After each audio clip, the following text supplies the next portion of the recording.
പ്രധാനമന്ത്രി നരേന്ദ്രമോദി ഇന്ന് മധ്യപ്രദേശിൽ കെൻ ബത്വ നദീതട സംയോജന പദ്ധതിക്ക് തറക്കല്ലിടും.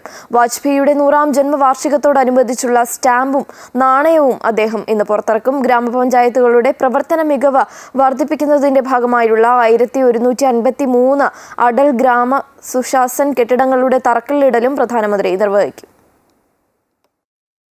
ഇന്ത്യയിലെ നദികളെ ബന്ധിപ്പിക്കുകയെന്ന ആശയം ആദ്യമായി മുന്നോട്ട് വച്ചത് 20ാം നൂറ്റാണ്ടിന്റെ തുടക്കത്തിൽ ആർതർ കോട്ടൺ എന്ന ബ്രിട്ടീഷ് എഞ്ചിനീയറാണ്. ബ്രിട്ടീഷ് സൈന്യത്തിന്റെയും ഉദ്യോഗസ്ഥരുടെയും സുഗമമായ നീക്കമാണ് അന്ന് അവർ നദീ സംയോജനത്തിലൂടെ ഉദ്ദേശിച്ചത്. എന്നാൽ ആ നിർദ്ദേശങ്ങളൊന്നും അന്ന് നടപ്പിലായില്ല.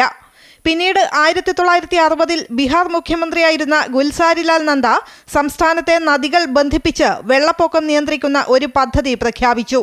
അതും പ്രാവർത്തികമായില്ല. NDA സർക്കാരിന്റെ കാലത്താണ് നദീ സംയോജന പദ്ധതി ഇന്നത്തെ രൂപത്തിൽ ആവിഷ്കരിക്കപ്പെട്ടത്. രാജ്യത്തെ 30 നദികൾ 2016 ആകുമ്പോഴേക്കും സംയോജിപ്പിക്കുകയെന്ന പദ്ധതിയാണ് അന്ന് മുന്നോട്ട് വച്ചത്. എന്നാൽ വ്യാപകമായ എതിർപ്പിനെ തുടർന്ന് പദ്ധതി മരവിപ്പിച്ചു. പിന്നീട് വിഷയം സുപ്രീം കോടതിയിലെത്തി. രാജ്യത്തെ നദികളെ തമ്മിൽ ബന്ധിപ്പിക്കുന്ന പദ്ധതി ആസൂത്രണം ചെയ്യുന്നതിനും സമയബന്ധിതമായി നടപ്പാക്കുന്നതിനും സുപ്രീം കോടതി ചീഫ് ജസ്റ്റിസ് SH കപാടി അധ്യക്ഷനായ ബെഞ്ച് ഉന്നതതല സമിതിക്ക് രൂപം നൽകി. പദ്ധതി നടപ്പാക്കാൻ എല്ലാ സംസ്ഥാനങ്ങളും സഹകരിക്കണമെന്നും കോടതി നിർദ്ദേശിച്ചു. ഇതിന് പിന്നാലെ ഹിമാലയൻ ഉപഭൂഖണ്ഡ നദികളെന്ന് വേർതിരിച്ച് രാജ്യത്തെ വടക്കും തെക്കുമുള്ള നദികളെ സംയോജിപ്പിക്കുന്നതിനുള്ള പദ്ധതിക്ക് നിർദ്ദേശം നൽകി.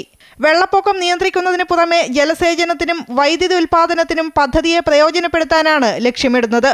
റിസർവോയറുകളുടെയും കനാലുകളുടെയും ഒരു ശൃംഖല ഉപയോഗിച്ച് നദികളെ ബന്ധിപ്പിച്ച് ഇന്ത്യയിലെ ജലസ്രോതസ്സുകൾ ഫലപ്രദമായി കൈകാര്യം ചെയ്യാൻ ലക്ഷ്യമിടുന്ന ഒരു വലിയ തോതിലുള്ള സിവിൽ എഞ്ചിനീയറിംഗ് പദ്ധതിയാണ് ഇത്.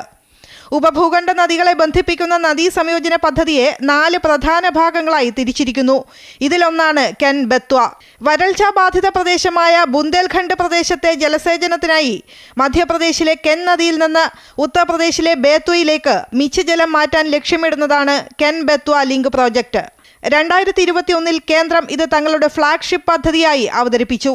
44,605 കോടി രൂപയാണ് ചെലവ് പ്രതീക്ഷിക്കുന്നത്. പന്ന ടൈഗർ റിസർവിനുള്ളിൽ 77 മീറ്റർ ഉയരവും 2 കിലോമീറ്റർ വീതിയുമുള്ള ദൗധൻ അണക്കെട്ടും 230 കിലോമീറ്റർ കനാൽ നിർമ്മിക്കുന്നതാണ് പദ്ധതി. കേന്ദ്ര സർക്കാരും മധ്യപ്രദേശ് ഉത്തർപ്രദേശ് സർക്കാരുകളും തമ്മിൽ സഹകരിച്ചാണ് പദ്ധതി നടപ്പിലാക്കുന്നത്.